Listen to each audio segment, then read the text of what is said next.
Who's going to Atlanta? God, the scenarios are ridiculous. We're going to discuss that and react to our SEC Week 12 games, the Locked On Squad Show edition. You're talking ball with the SEC Squad. From Alabama to Tennessee, from Georgia to Oklahoma, from Auburn to Texas, it's the local experts of the Locked On Podcast Network bringing you scoops, breakdowns, and the most comprehensive preview of the upcoming SEC weekend. It's the SEC Squad, and we have a seat for you. Hurt feelings and thin skin are prohibited. Squad up, you're part of the SEC Squad. And what's up, everybody? Welcome into a live squad show, reaction, takeaways, SEC Week 12 edition. I want to remind you guys, today's episode is brought to you by Game Time. Download the Game Time app, create an account, use our code LOCKEDONCollege, get $20 off your first purchase. Still plenty of college games left on the schedule.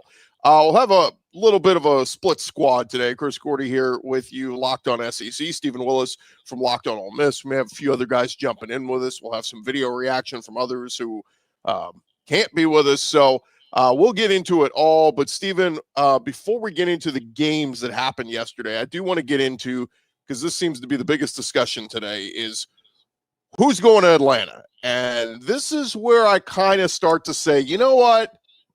Bring back the East and the West. It wasn't so bad. Making it an open free-for-all, I can't figure it out. And then you start to, if you're one of these teams, Stephen, that's on the cusp of going, you ask yourself, do I even want to go play for an SEC title? But let's take a look at the standings. Currently, it is Texas A&M at 7-0. I still don't understand, Stephen, why they haven't clinched. But we'll get into that in a minute. Cole Kublik tweeted out about it this morning. Georgia's at 7-1. Ole Miss at 6-1. Alabama now at 6-1. This is in the conference. And then you got Texas, Oklahoma, and Vanderbilt all hovering at 4-2. But what do you make of it, Stephen? Well, I think Georgia is pretty well set to go in because they're done. There's no way they can screw it up. Texas A&M, I think the hesitation with that is if they lose to Texas, Alabama jumps back over Texas A&M, and it would be an Alabama-Georgia type thing. I don't know if there's any way that Ole Miss can go, but it appears that the Alabama-Georgia championship game or Alabama-Texas A&M or something like that is where we're headed. Yeah, so this is what Cole Kublik tweeted this morning. He said, Georgia is in with an Alabama loss or an A&M loss or an Ole Miss win and a win strength of schedule over Alabama. Alabama gets to Atlanta with a win and an A&M loss. Remember, A&M has to go to Austin to play Texas. Alabama also in with a win and an Ole Miss loss, and Alabama in with a win and a win strength of schedule over Georgia. Lastly, A&M, they are in with a win. If they beat Texas, they're in no matter what. Or if Alabama loses and Ole Miss loses. Ole Miss gets to Atlanta with a win and an A&M loss and an Alabama loss. And it's not the craziest thing to think about, Stephen, because let's talk this out a second. Alabama at Auburn. That place is going to be absolutely electric. I think Auburn plays Mercer this week. They can almost use this as a dress rehearsal. And Bama coming off the home loss to Oklahoma, that offense 2 weeks in a row against LSU and against Oklahoma has kind of been ground a little bit. What's Auburn's best asset? Defense. So it's not the craziest. And then Texas at home in Austin against A&M in that rivalry game, tell me they can't get up for that. So it's not crazy, but talk to me about the Ole Miss perspective. Do you even want to go? Do you want the week off to rest and get ready for the playoff? Honestly, I think I said this on one of the shows previously. I would kind of like to go just because that joke would stop about Ole Miss in Atlanta. All of that would go away. So I would appreciate that disappearing. But if you want to look at the playoff and how it affects what is going on, I would absolutely prefer that Ole Miss is the 3 seed and end up with the number 5 seed in the playoff playing against the G5 team in the first round, lining up with Texas A&M or whoever, whatever's predicted right now. That would be the ideal, but just personally, I would like to see some of the jokes go away about Ole Miss and Atlanta. That would be a nice feeling as well. Well, and I said it before. I mean, look, the Alabama Georgia thing is great, but you know, I'm also kind of like, look, I'm always like underdog and new blood, it would be cool for A&M and Ole Miss to get there. But again, I don't know how that works at this point. I think Georgia's in a pretty good spot to get in regardless. But yeah, it's an interesting world we live in now with the 12-team playoff, where you say, yes, if you get to the SEC championship game and you win, you obviously get the first round bye, and that's awesome. But it's also another tough game against a presumably top 10, top 15 team. And here's the other thing, Stephen, we can react to. If Alabama goes and loses, that's a third loss. Are they in the playoff no matter what? Because there's some sexy 10-2 teams out there that might be more appealing than them. That gets very interesting. One thing's interesting about this, because Alabama, as you know, was the beneficiary when Florida State's quarterback got injured in the 14 playoff at the very end. There could be a little karma thing type happening to where that becomes an excuse to put another team into the playoff, even though they claimed that the loser of the conference championship game would not be penalized. But with the schedule being as unbalanced as it is, with Texas A&M playing basically the entirety of the bottom half of the SEC thus far this season, it will be interesting to see exactly how the committee looks at Alabama should that scenario happen. It's already going to be weird. I know that was the beginning of the season, but there is basically a bomb on Alabama's resume, and that Auburn game, there's some serious pucker factor right now, I would imagine, in Tuscaloosa right now. Yeah, we're going to find out. We'll find out what happens here down the stretch. But let's get into reacting a little bit to what. Oh, and by the way, real quick point to make, because I saw somebody said, even if Bama loses in the SEC title game, you can't keep them out of the playoff. They did it to Georgia a couple of years ago, right? Yep. Georgia, took that loss, and it was like, nope, you're out. And, it was their first loss of the season, right? So anyway, it is what it is. But let's react to the games yesterday, Stephen. I want to start with Texas A&M with the historic comeback win against South Carolina. Unbelievable, down 30-3 at halftime, a 27-point deficit. Their largest comeback win since that 2013 Chick-fil-A Bowl where Johnny Manziel came back against Duke. But Marcel Reed, I had a friend text me. He's like, at halftime, he goes, Marcel Reed is playing like trash. And then in the second half, he came out and played like Heisman contender Marcel Reed. And so what'd you make of it, man? I thought it as much as we want to celebrate A&M's resilience and digging deep and find a way to come back, we have to talk about South Carolina absolutely messing themselves, and just like they are as much to blame as A&M is to celebrate in this one. Yeah, and before we go any further on this, what is it with head coaches being afraid of points, afraid of a field goal? Like, they play the analytics game and they do that. South Carolina, after Texas A&M scores their first touchdown of the game to cut it to 30-10, they drive it all the way down to the Texas A&M 31-yard line. Would it be a long field goal? Yes, it would be north of 40 yards. But there is nothing in football that changes the momentum like a fourth down stop. And once South Carolina got stopped on that fourth down, you just heard that place start to pop. And almost at that point, when it was 30-10, you could tell that South Carolina was going to lose that football game, because that is absolutely ridiculous that would happen. All you needed at that point was just hold serve, get a point here and there, right. Make it to where you had to do just anything, and you were going to be in good shape. And I cannot believe South Carolina peed down their leg at the end of that game, because they had that game won and just gave it away. Well, even midway through the third quarter, I'm like, just run the football and eat some clock. But it was like incomplete pass, and I'm going, oh my God. It was like 11 minutes to go, and I'm like, there's so much time left in this game that, yes, it's a massive deficit, but the only way A&M digs themselves out of this hole is if you keep giving them the ball back. And South Carolina kept giving them the ball back and doing nothing with it. And it's it was nuts, so man. I just like I said, I don't want to take anything away from A&M, because Yeah, A&M completed that comeback in like 10 minutes to go in the fourth quarter. I mean, It was the quickest 28 points ever. It was ridiculous.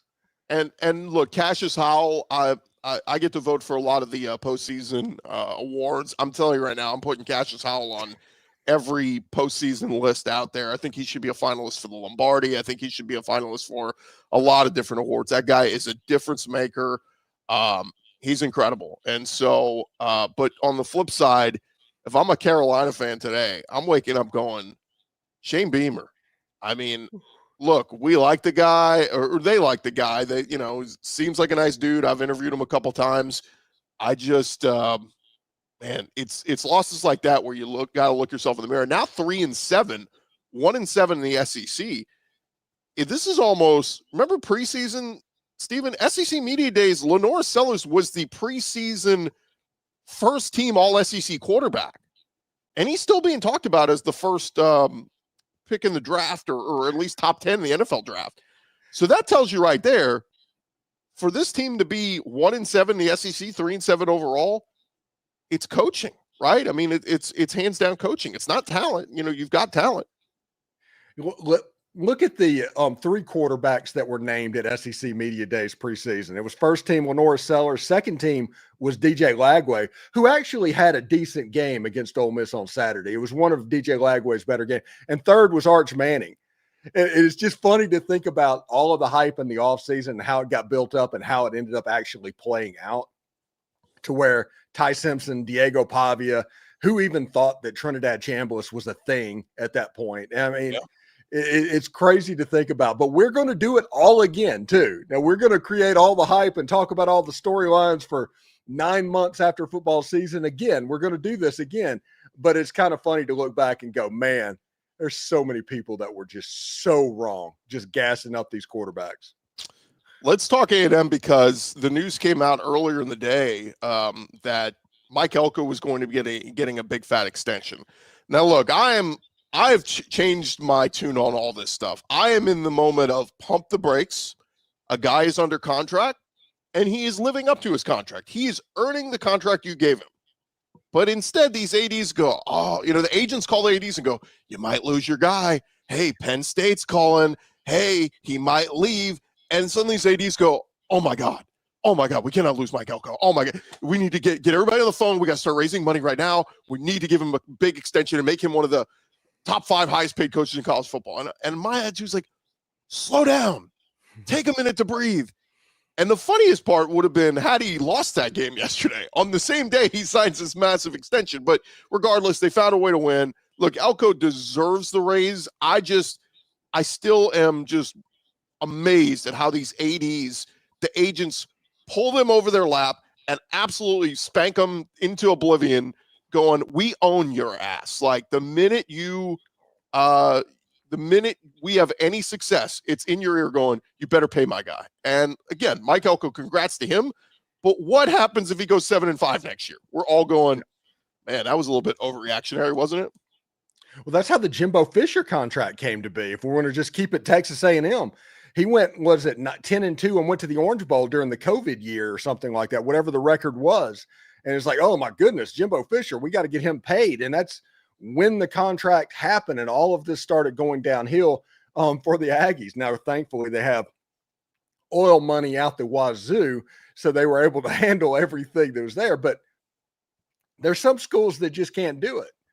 There's haves, there's have-nots, and the agents know that.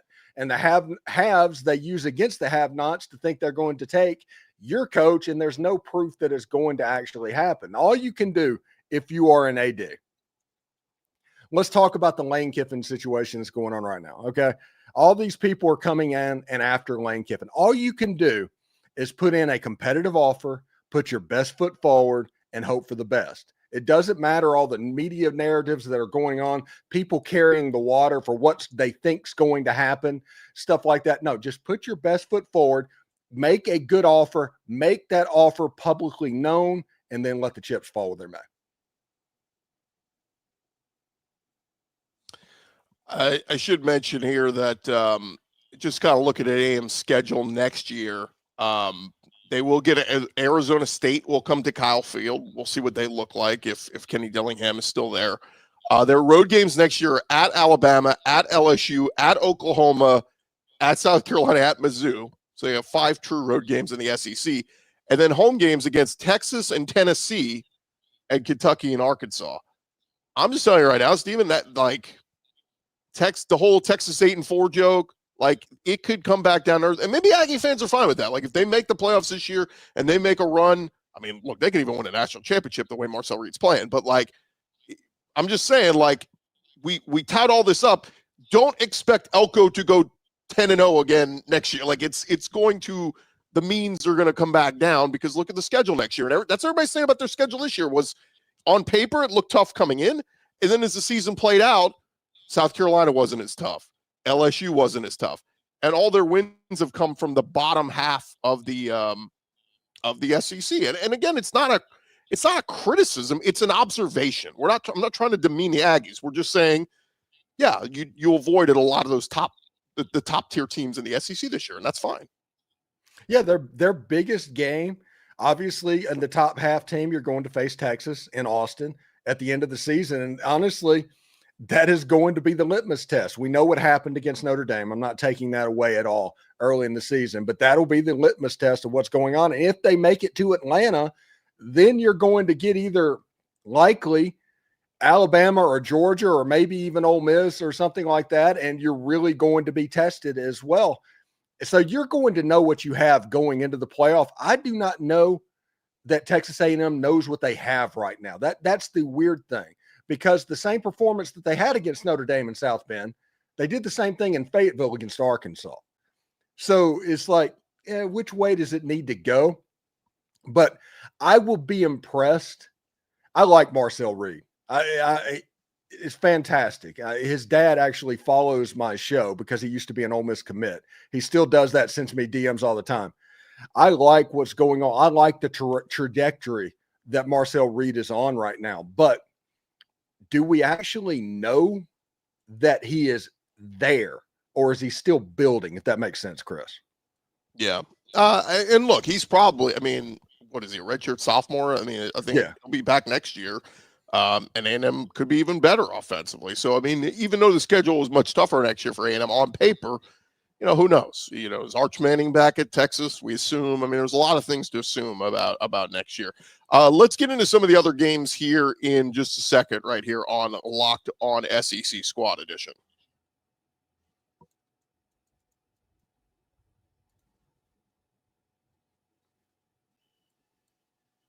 All right, my screen froze there for a second. Let me just jump back into it. The NBA is back. No better place to get in on the action than with FanDuel, the official sports betting partner of the NBA. Even if you miss the start of a game, you want to ride the hot hand. FanDuel has live bets on everything from who will score to fourth quarter comebacks. Plus, you can even combine your live bets into a same-game parlay for a shot at a bigger payout. It keeps every game exciting, especially when your team is making that late push. And right now, FanDuel is giving customers $300 in bonus bets when your first $5 bet wins. So all you got to do is head to FanDuel.com, get signed up, play your game with FanDuel, the official sports betting partner of the NBA. Steven, let's dive back into it. Let's react to one of the games last night. Let's start with Georgia and Texas. This game was close. Well, put it this way. Georgia scores a touchdown the first quarter, touchdown second quarter. It's 14-3 at the half. They come out of halftime. Gunnar Stockton, a few drives in, Gunnar Stockton throws an interception. Texas capitalizes. All of a sudden, we got a game. It's a 14-10 game. And then Georgia does something pretty incredible. They go on a touchdown drive to extend their lead. And then they decide to kick an onside kick to steal another possession. So, and then this thing, the route was on from there. What did you make of this one? I just thought, again, I thought Texas would lose a close one. I didn't foresee them, Georgia running away with this one. What'd you make of it? When it was 14-10, I was like, oh, this is going to be a game. It was going to be maybe a repeat of the Ole Miss game a little bit earlier on, because Georgia doesn't lose in Athens very often. Then it was 21-10, and then it was 28-10, and that onside kick. And what you saw, I think Kirby really likes this team. Like, he hated last year's team. You could tell by the reaction and what was going on. He did not like last year's team. I think Kirby likes this team. And he is willing to take chances like kick that onside kick because the defense isn't as good as it's been. The offense hasn't been as good as it's been in the past as well. But overall, they're just a good football team. And getting that possession, I think Kirby knew that if he could get it to 3 scores, it was over. So when it was 21-10, he thought, hey, I can get the ball back. If it's 28-10, this game is over because Texas is not going to be able to score that many points. And Georgia, honestly, if we're going to be real about it, after yesterday, Georgia, even though they have one more loss than Texas A&M, probably should jump them if we're going to be honest about it. Yeah, it's and here's the tough one because I was saying coming into this one because there's some Texas fans talking about it. Michael Taft said after the game, they said, is this still a playoff team? He said, yes, hands down. We're still a playoff team. They're 7-3, 4-2 in the SEC. If they beat A&M the last week of the season, rivalry game, it's in Austin, it would be A&M's only loss on the season. So I think, and that's a top 3. We'll see where A&M's ranked at that time, but top 3 win on their resume going in, finishing the regular season. I think the topic of debate gets into that week 1 loss to Ohio State. You almost have to give them a pass on because it was you scheduled preseason number 1, number 2 team on the road. You lost by 1 score. And if, like, the argument is if that's the game that keeps them out, Steven, then why schedule that game anymore? Texas could have scheduled Texas State week 1, beat them 50-3, and, they'd have 2 losses right now. So I think we have to be careful about dinging them for that one. But the one to me, the 2 components here, Steven, are they lost to Florida. That's an inexcusable loss because the Gators are so bad this year. And then yesterday's game was not close to Georgia. Like, Georgia ran away with it. Had that been a field goal loss, you got, there's some losses we can talk out and make excuses for. But I just think at this point, they would need a lot of help from other teams falling around them for Texas to get into the playoffs still. Yeah, I honestly, you want to compare Texas to 2024 Ole Miss, you can probably do that pretty easily. That Florida game was the Kentucky game. That is the bomb that is going to be on the resume. And even with the loss against Georgia and even with the loss against Ohio State, you can excuse those. It's the one that's Florida team that's likely going to go 3-9 this year. That's going to be the problem that you're trying to explain. And remember, real quick, before all this happens, all of the committee members and everybody are going to hear for 2 weeks after the rivalry weekend with the conference championship games and all that happening, why the SEC is overrated and why they shouldn't allow 5 teams in. Why BYU deserves that spot, or Utah, or something like that. Just like a year ago, it's going to happen again. Texas is going to fall victim to that. And honestly, I talked about it on last week's show. With Alabama losing to Oklahoma, it's going to get weird for Alabama too, even with the ranked wins that they had. Because of that national narrative, it is going to grow. There's a serious pucker factor that could happen on the plains. I don't think Texas in any way can make it into the college football playoff with 3 losses. I just don't see any way that it happens. But the question's going to become what happens with Bama and what happens in Tuscaloosa, because that has a chance to be weird. It just does. The other thing here is, and I want to give some love to Georgia, because I feel like they've been quietly just putting together this 9-1, 7-1 in the SEC resume. Every week we're like, they're going to play a full 4 quarters. We still haven't seen it yet from Georgia. Look, there's a reason why I picked them my preseason, pick to win the SEC. I just thought Kirby gets the benefit of the doubt with winning, basically like we knew the talent was loaded. If Gunnar Stockton lives up to what he's supposed to be, and he's been great for them, this Georgia team is dangerous, man. They're dangerous. I still don't know what happened in that Notre Dame Sugar Bowl. I was there. I can't explain it. Notre Dame just outplayed them. They just played better that day. But outside of that, Georgia has been very few laying in eggs the last 4 years under Kirby Smart. They just win and win at a big time level. So My takeaway from that game last night is Georgia's not going away. They are still a very dangerous team. That, in fact, I might say, like, of all the teams that are built to, I mean, and I guess it's just easy to say because Kirby's won 2 championships. But, like, if I'm picking any SEC team that I think has the best chance to go win a championship, I would probably say them because they've been there. Ole Miss hasn't been there before. Nope. A&M hasn't been there before.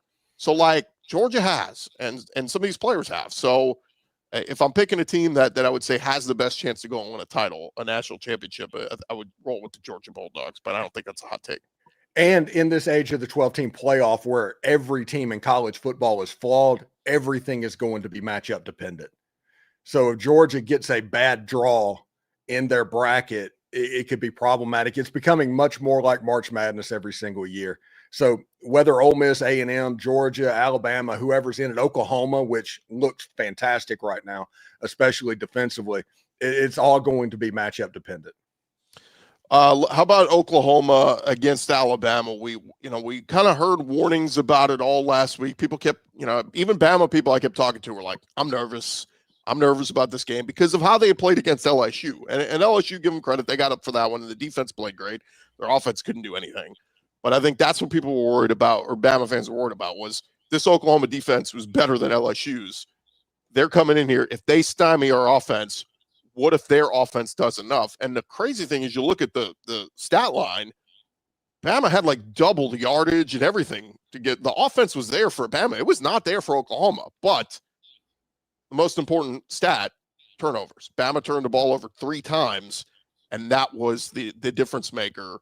Oklahoma capitalized, and they win at 23-21. But pretty shocked. The black hoodie myth goes to rest now. Kalen DeBoer loses for the first time in the black hoodie and loses at home for the first time since he took over as Alabama head coach. Yeah, and it's interesting. This Oklahoma team was without their best pass rusher too. That's something that needs to be remembered. Mason Thomas. Yeah, and whenever they threw the pick 6, I was like, oh, this game is going to get weird. Somebody in the comments is talking about Taylor Wine, and he made an impressive play to block that field goal, which turned out to be a game-winning type play, because I don't know if that kick was going through, but that block changed the trajectory, and that allowed momentum going into halftime for Brent Venables. They got a field goal to start the second half, and then it was just like, hey, let's let this defense run.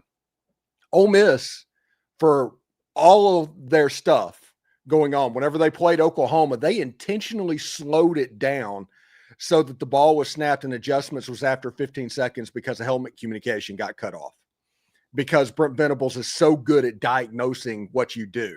I think Alabama might have been a little bit too cocky about that. And I think Brent was able to find some stuff out, because down the field passing was kind of non-existent after about the second quarter in that game. What do you think about Oklahoma now? Their last 2 games are home against Mizzou and LSU, 2 semi-dangerous teams. I mean, Mizzou's been in the top 25 almost all season. Now, Matt Zoller's, they end up pulling away in the second half. He didn't have the best of games, but Ahmad Hardy, I mean, my God, he was already the leading rusher in the SEC, and 300 rushing yards last night in the win over Mississippi State. Feel bad for Mississippi State, by the way. They need one more win to get to bowl eligibility, and it's going to be tough for them to get it. They're going to have to beat Ole Miss in the Egg Bowl to do it. But for Mizzou, they're 7-3. If Ahmad Hardy can run, maybe not like that, but run effective enough at Oklahoma, they could give them trouble, and then we'll see what LSU looks like with Van Buren and that team. But I just say that to say, is this if you look at Oklahoma, if they win these last 2, I mean, that's a playoff team, right? 10-2. Oh yeah, absolutely. If they win out, they are absolutely in. I figure on Tuesday they're going to come in somewhere around 7th or 8th in the playoff ranking, something like that when it happens. And it's interesting because Missouri, you have to figure that Brent Venables is going to eat alive a true freshman quarterback. I don't care that he's played a little bit; he'll eat him alive. That means that can Oklahoma stop the run enough to keep Missouri off schedule and force 3rd and longs? If that happens, Missouri's defense is good and that pass rush is really good, but you saw that Oklahoma's offense, that's the benefit of John Mateer and what's going on. They had 213 yards against Alabama, but they were effective enough and could score enough to give that defense a little bit of work over the course of the game. I think that at 10-2, Oklahoma's in the dance. So this is what's going to get very interesting, because Vanderbilt finishes with Kentucky and Tennessee. If they win these last two, I think Vanderbilt has a great chance to get in. If Oklahoma wins their last two, they have a chance to get in. If Alabama wins their last two, they're in. I think if they win the Iron Bowl. So it's this thing gets really sketchy on what's the rest of the other conferences doing, right? Because you very well could, Steven, have a 10-2 SEC team left out if some of these other conferences steal more bids. Yeah, it's one of those things. I feel bad for Vanderbilt because this is what I think is going to happen. Let's say that all of that happens and there's one SEC team that's going to get left out. At 10-2, it's going to be Vanderbilt, and that's because of the name on the front of their jersey, not because of how good they are. It's just what it is. We've made way too many Vanderbilt jokes over the course of the SEC tenure to where that is just not in the psyche, and that's a good football team. I will caution everybody. There's still 2 weeks to go. People are still going to take losses. Like right now, it might look a certain way, but there's still teams that are going to lose games. And this is going to likely work itself all out. But I think any team that is likely to miss the college football playoff from the SEC at 10-2, it's likely Vanderbilt, if we're going to be honest, because I think their best win will be the win over Tennessee and Neyland. Yeah, that's where you really get into this, how much is the committee going to take into account strength of schedule, strength of record, all that stuff? Because again, the thing that has mattered most in their eyes is wins over losses. Oh, you hit 10 wins or 11 wins, you're in, as opposed to looking at who'd you beat, or they always jump to who'd you lose to. And I always say, who'd you beat? Give me your best resume wins. Give me your 3 best wins. Let's compare that to the other teams that are in the conversation. I think that has to be part of this. All right. Coming up next, we'll hit on a couple of the other games we did not hit on, including the 10-1 Ole Miss Rebels right here on Locked On SEC Squad Edition. And today's episode brought to you by our friends over at the Game Time app. And look, there's still a couple weeks left in the college game. If you want to get yourself into a seat at one of these games, no better place to use than the Game Time app. Getting tickets obviously can feel more like a battle than the game itself. Endless queues, hidden fees, prices jumping up at checkout. That's why you got to use Game Time, the app that gives the advantage back to the fans. It's the easiest way to score last-minute tickets at the best prices. No surprise fees. What you see is what you pay. And I've mentioned this before. I've used Game Time a couple times throughout this year. I actually just used them recently for an NBA game. Use them for college games. Look, you can secure your tickets right now to an upcoming game that you want, lock it in. Or you can take the gambling route. You can wait till the day of the game and keep waiting hour by hour and keep checking that Game Time app. And sometimes those prices jump down the closer you get to kickoff. It is faster, cheaper, and less stressful than any other way you're going to buy tickets. Take the guesswork out of buying college football tickets with Game Time. You download the Game Time app, create an account, use our code LOCKEDONCollege, get $20 off your first purchase. Terms apply. Again, that's promo code LOCKEDONCollege, $20 off. Swipe, tap, ticket, go. Download Game Time today.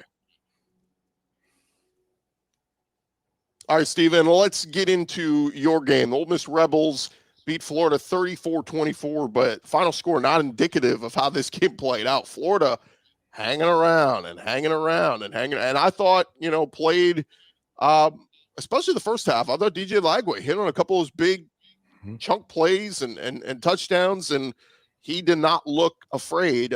They did not look like the team that got obliterated by Kentucky last week, but Ole Miss defense doing a fair job of shutting them down. And honestly, if Lane would stop going for it on these 4th downs, they probably could have put the game away sooner. But what'd you make of it? It's a game that if you just looked at the box score stats afterwards, Ole Miss had like 550 yards, 300 yards passing. Kewan Lacey, 233 yards and 3 touchdowns. Would have been an SEC Player of the Week performance, and then Ahmad Hardy had to go absolutely nuts against Mississippi State in the night game as well. But it's a situation to where Ole Miss kind of helped Florida. The interception by Trinidad Chambliss that set up Florida on about the 4-yard line There was an illegal man downfield that took a touchdown off the board. Whenever you look at that, if those two plays are taken away and reversed, which I know you can't do that, you would have a situation that the score would kind of be indicative of the statistics. But Ole Miss did help out Florida. Hey, listen, this is a game, and Ole Miss fans understand this. This game had some PTSD attached to it that Ole Miss fans were watching it. This is a game that Ole Miss over the last 60 years has lost. There was the 4th and 25 against Arkansas. There was the Eli Falls game against LSU. There's always something weird that happens. And you know what, Chris, what's absolutely bizarre? Florida almost had a prayer at Jordan-Hare moment at the end of that game. A deflected interception that almost went directly to a wide receiver that was behind the last person, that Florida was going to take it into the end zone potentially. It is absolutely weird at how this stuff happens. There is scar tissue that Ole Miss had to get over. And that's the reason on my show, I was like, hey, all of you blue bloods, Alabama, LSU, everybody that's doing this, y'all might decide to laugh at what's going on. But this is the biggest game in program history, and it has nothing to do with who Ole Miss was playing. It had to do with the demons that Ole Miss was playing against. You're talking about the situation. They're in the situation. You win this, you're basically a lock for a playoff. Yes, it had nothing to do with the matchup. And Ole Miss being able to do that, Kejuan Lacey carrying this Ole Miss team to 10-1 and setting up a game against the Mississippi State Bulldogs for the battle for the Golden Egg. This is kind of rarefied air. Now the Mississippi State game becomes the biggest game in program history because this is all about the playoffs and getting there. And if Ole Miss hosts a playoff game, I don't care if it's Tulane coming in. I don't care if it's Georgia Tech. If there's a game in Oxford, Mississippi on December 19th or 20th, it is the biggest game in the state of Mississippi college football history. Go ahead. Yeah. I'm just saying, we recognize that what's important for us, it might not be important for everybody else, but it's going to be a pretty big game. I'm glad that Ole Miss was able to exercise those demons a little bit. Give me the vibe and give me a percentage chance. 11-16. This is November 16th. Give me your percentage chance on a scale of 0 to 100. Percentage chance you believe Lane Kiffin is coaching in Oxford in 2026. It's 50-50 at this point. I honestly believe that. He's not. The reason it's 50-50 is let's be real about this. Let's be logical for what's going on.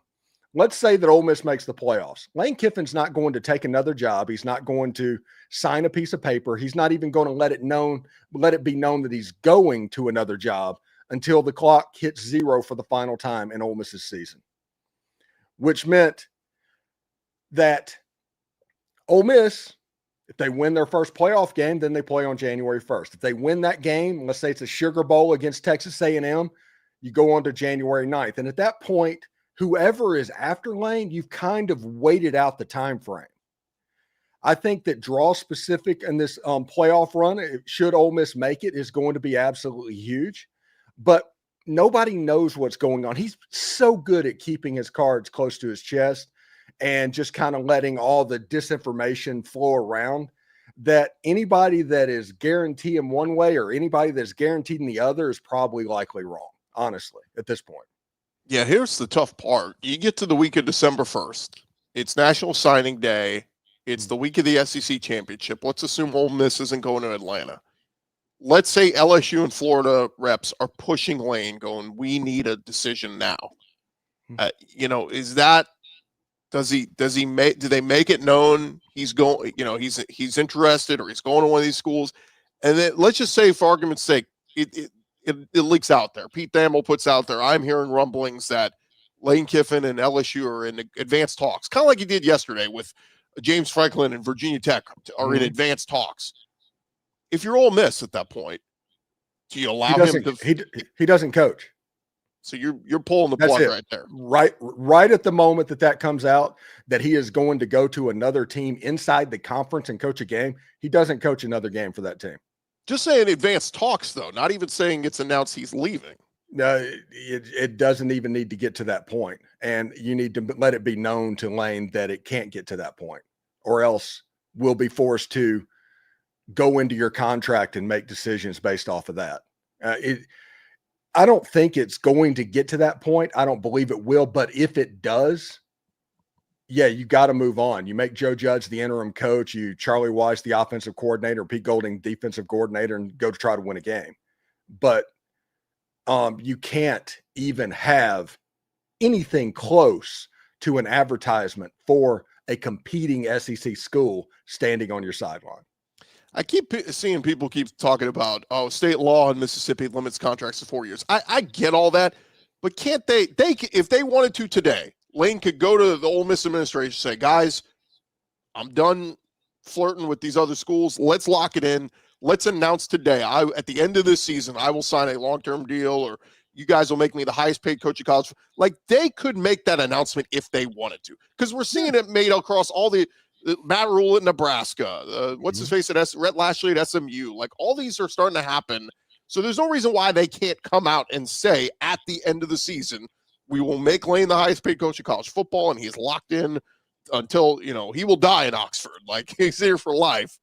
So I just wanted to point that out, because I've seen a lot of Ole Miss fans jumping, there's state restrictions and all that. Nothing is restricting him from saying, I'm here for the foreseeable future forever. And he's on a 6-year contract right now. His contract is through the foundation. There's no limit on how long a foundation contract can be. So he's on a 6-year contract right now. Now, going through the state specifically, it's a limit of 4 years, but his through the foundation is a 6-year contract currently. Yeah. Look, if I'm a betting man right now, I would still put money that he stays. But I get there's a lot of smoke with Florida. There's a lot of smoke still with LSU. Look, those folks at LSU have been embarrassed the last couple weeks.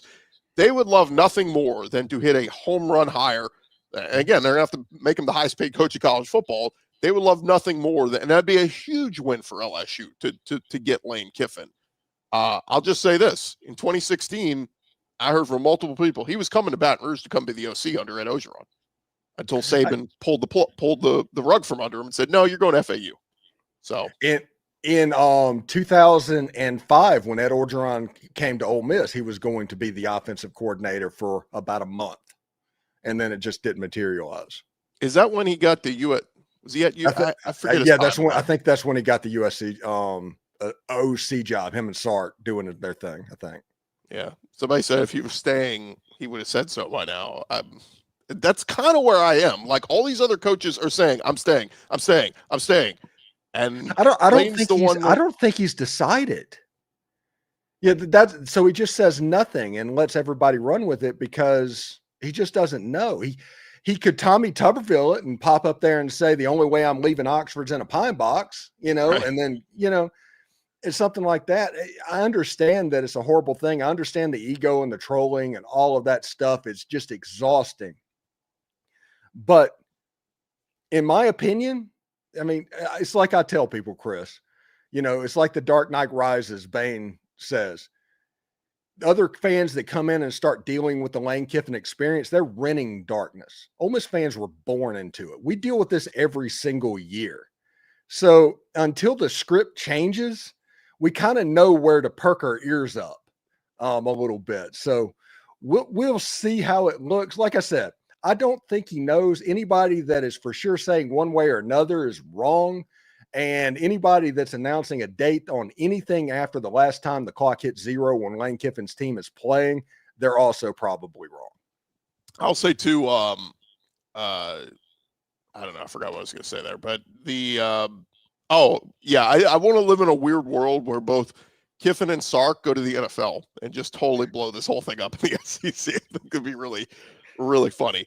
Let's touch on a couple other games we didn't touch on yet. LSU survives Arkansas. I think that's the best way to put it. That was just an ugly game all around. We'd heard Garrett Nussmeier was going to be out, and Michael Van Buren ends up being the guy. It was sloppy early. He settled in as the game went along. Talon Green played very well. But Bobby Petrino, man, I can't say it. Like, you thought Hugh Freeze was close. Bobby Petrino has been close every week with Arkansas, and they cannot get that win. It keeps eluding them. But I don't know how much you saw that one, Stephen. But hey, look, LSU gets their 6th win. I was happy for Frank Wilson getting a coach as an interim coach at LSU, but just an ugly game. Don't rewatch that game if they replay it overnight. Yeah, and I'm gonna tell Ole Miss fans that are watching this, or anybody that has playoff interest that has played LSU, you want LSU to win games. You want them to be as good as they can possibly be. You don't want them to drop the game against Western Kentucky and be on Liberty Bowl watch. You want them to win games and move up the chart so you can build up your resume. Listen, Garrett Nussmeier hasn't been right all season. I was curious. I didn't see much about this game other than the score and the box score, but I was curious about Michael Van Buren and how the LSU offense would look. And obviously plays got made enough to win the game. Good for Frank Wilson, good for the LSU team and all of that. Maybe next week you kind of get right game against Western Kentucky and go with Michael Van Buren and just set it up for the future. I don't know if that's possible. I don't know what the plan is down there, especially with them getting a new football coach, but I mean, you at least have to give that a shot, right? Yeah, and that's what's funny about how LSU sees it. Like, nobody thought Brian Kelly was going to be fired this year, but a chance to, like, as I saw somebody say, hey, we could play spoiler against Oklahoma last week of the season. It's like, God, you went from national championship hopes this season to, hey, hope we could spoil Oklahoma's season. Like, at that point, it's just like, man, that's a far cry from where the expectations were. But LSU beats Arkansas 23-22. A&M with the historic comeback win over South Carolina 31-30. Oklahoma beats Alabama 23-21. We touched on Georgia 35-10 over Texas. Ole Miss 34-24 over Florida. I had this. Look, I got the multi-TV set up. I had Tennessee on. They beat the hell out of New Mexico State 42-9. Talked to a buddy of mine's Tennessee fan. He said the only thing was they still had some starters in late when they were getting blown out. One of their D linemen got hurt, and it was like the only thing I saw on that was like, Hyper, what are you doing there? So anyway, they're 7-3. Playoff hopes out the window, but still top 25. And look, they can, talk about playing spoiler. They can knock Vanderbilt out of the playoffs still. So, which I need that game like air. I want to see a 9-2 Vanderbilt play in Neyland Stadium for the playoffs against Tennessee. I need to see that environment. My wife went to Kentucky, so we had this game on. It was on ESPN Plus, but I was intrigued from a simple standpoint of Tennessee Tech was 10-0. I was like, holy crap, this was supposed to be a cupcake game. Kudos to Kentucky, man. They, from the get-go, just said, to hell with y'all. We're the best team on your schedule, and we're going to show it. And Kentucky is now 5-5. All they got to do is either beat Vanderbilt or beat Louisville. Maybe they don't beat Vandy, but maybe they beat Louisville, and they're going bowling.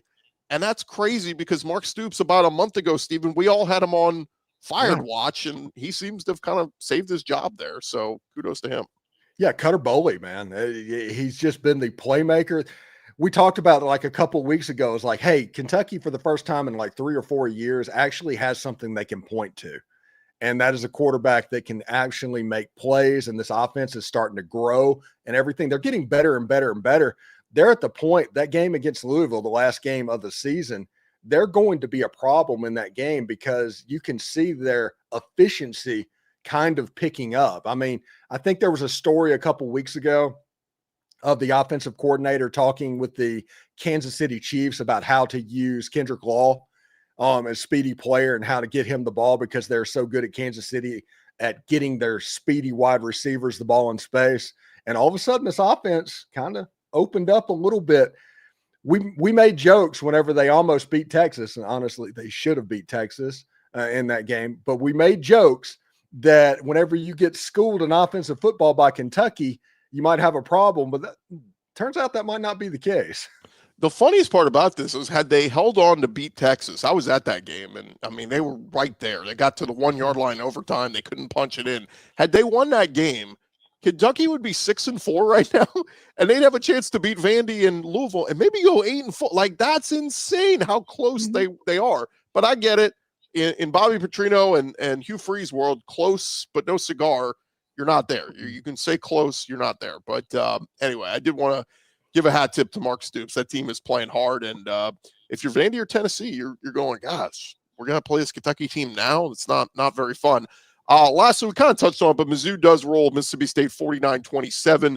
And I mentioned Ahmad Hardy with the 300-yard rushing day. It's wild. He and then the guy who left, Kejuan Lacey at Ole Miss, has a historic day. Didn't even talk about him, but 224 yards rushing for Lacey. It's something about Eli Drinkwitz. And this is where if I'm LSU in Florida and Penn State, I continue to look at with Drink is that, yeah, he's been a nice coach, maybe not elite, but man, that dude has found some running backs. And that's the one thing that intrigues me is every year Mizzou's got a stud running back since he's been there. And he's got another one, Ahmad Hardy, who's going to be the best running back in the SEC this year. So it's just one of those wrinkles where I look at Drinkwitz and go, how does he keep finding these guys?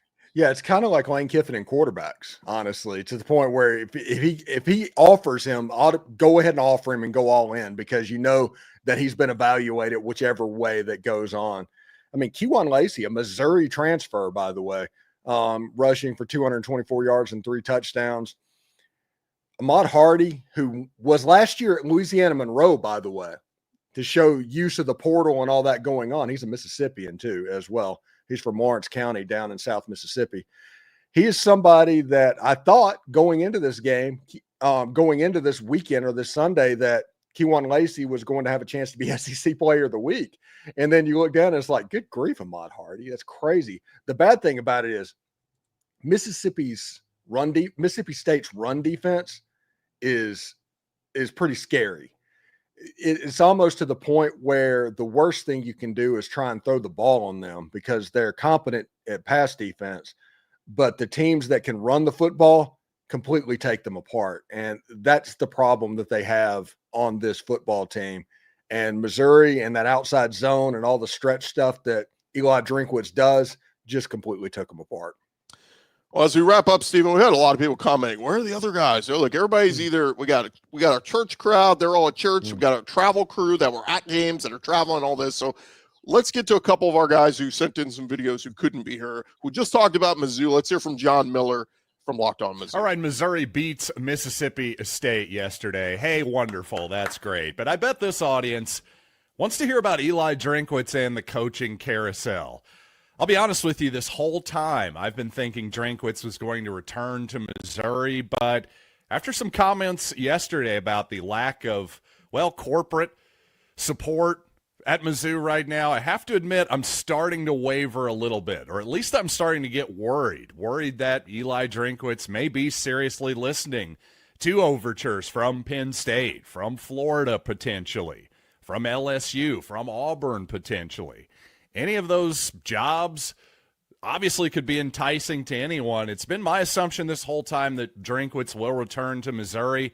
After yesterday, those comments are making me a little bit nervous, I have to admit, because while this could easily be angling by Drinkwitz, it does make you wonder how much actual corporate money, how many dollars can you actually get committed in 2 weeks' time, basically? That's basically the time frame here. In the next couple weeks, I'd say at the very least by next Sunday after Missouri's final regular season game against Arkansas, I think we're going to have a resolution to this one way or the other. And if you're a Missouri fan, obviously you want to keep Eli Drinkwitz around. And if it means money, I mean, gee, do I have any spare change around here or something? Hold on a second. I'm gonna go check my ashtray and see if I have any spare 20s and quarters out there or something. But until then, you know what? Follow Locked On Mizzou for the latest on Eli Drinkwitz and Mizzou football, YouTube, and wherever you listen to podcasts.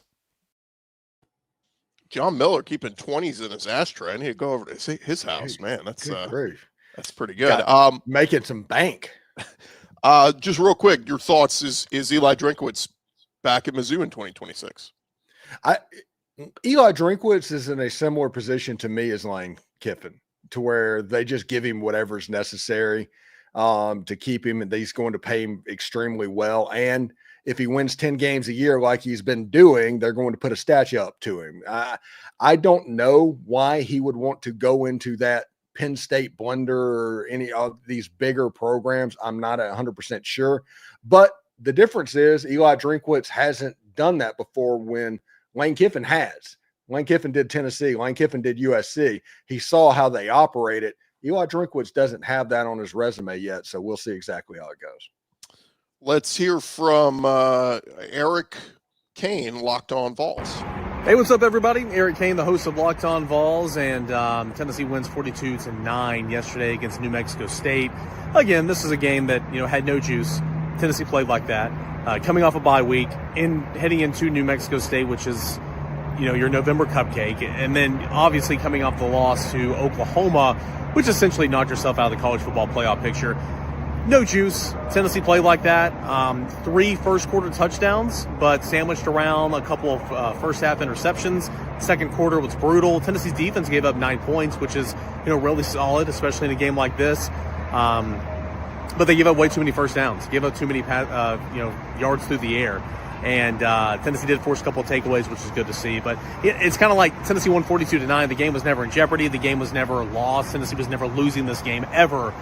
But, there's more things to pick apart in this game, because this game should have been one of those where, hey, you're picking up confidence, feeling good about yourself because you're going on the road to Florida. And I understand Florida's record-wise not a good football team, but Tennessee's not won in the swamp since 2003. So you wanted to pick up some confidence, feel good about yourself, and play some clean football heading into a showdown in the swamp next week. And Tennessee, in my opinion, didn't accomplish that, plus a couple of key injuries in this football game, which you never want to see, especially in a game like this. So, again, Tennessee won 42-9. The game was never in jeopardy, but very ugly football game, and not inspiring football, to say the least. We'll talk about it all week long right here at Locked On Balls, and, of course, get you set for Tennessee and Florida right here on Locked On Balls. The Eric Kane, I think, from his church parking lot there. So appreciate him sending that one in. I did see something interesting, Steve, somebody floated out there. Why have we not heard Josh Heupel's name thrown around? Because there's been some Tennessee fans who were, maybe he's not the right guy. He can't get us over the hump. And he took a step back, made the playoff last year. And look, we said this the day they kicked Nico Yamaliava off the team. Kudos to Joey Aguilar. He's been awesome, but I thought Tennessee to make the playoffs was going to be a long shot anyway. So I just think it's kind of funny that there's some Vol fans that are unhappy with him. But I am curious why, if you're Heupel's representation, why not float your name out there for some of these other jobs? Well, I think Tennessee's a really good gig too. I mean, if you look at the Venn diagram of better jobs than Tennessee, there's not many of them. 100,000 seat stadium, all the money in the world. They like to play in the transfer portal market and all of that stuff. I think that has something to do with it. I also think that his style of offense is quirky enough that it might turn off some boosters with what's going on, because you don't really understand it, because you think he just tries to throw it around, but he's actually a run-dependent offense a little bit.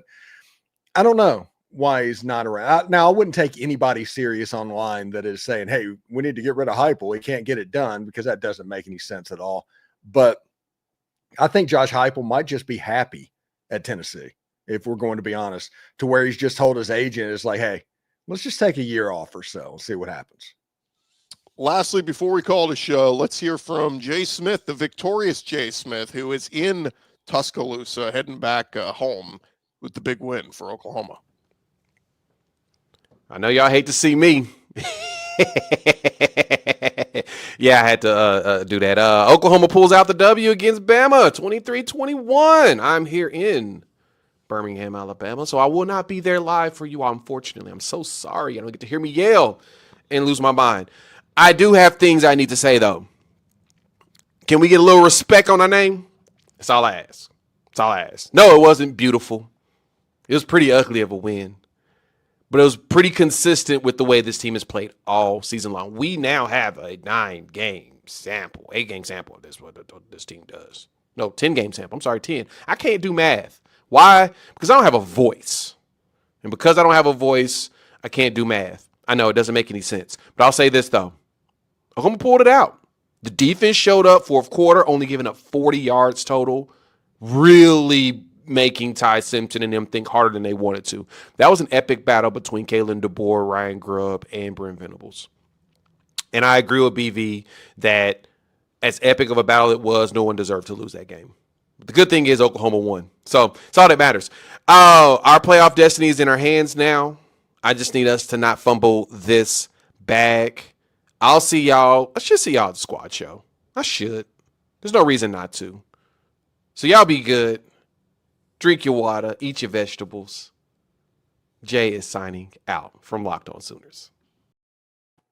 So there you go. A little bit of a victory lap there for Jay. I don't know what hotel he was staying at there, but they got to tuck those cords away, hanging down from that TV.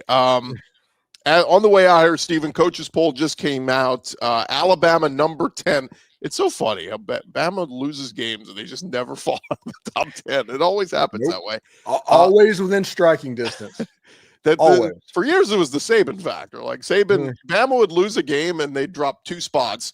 Meanwhile, like, I don't know, Florida would lose a game, they drop 12. It's just so weird. But anyway, Oklahoma 8, Ole Miss 6, Georgia 4, A&M 3. So still no change up top. Ohio State 1, Indiana 2, A&M 3. So at least A&M didn't get super dinged, I guess, for close win against South Carolina. But there you go. That's going to do it for this edition of our Locked On Squad edition. Thanks to Stephen Willis. And again, unfortunately, we couldn't get the rest of our guys on here. But a reminder to check us out, Locked On SEC or Locked On Ole Miss, Locked On whatever your favorite show is, on the Locked On Podcast Network, part of covering your team every day.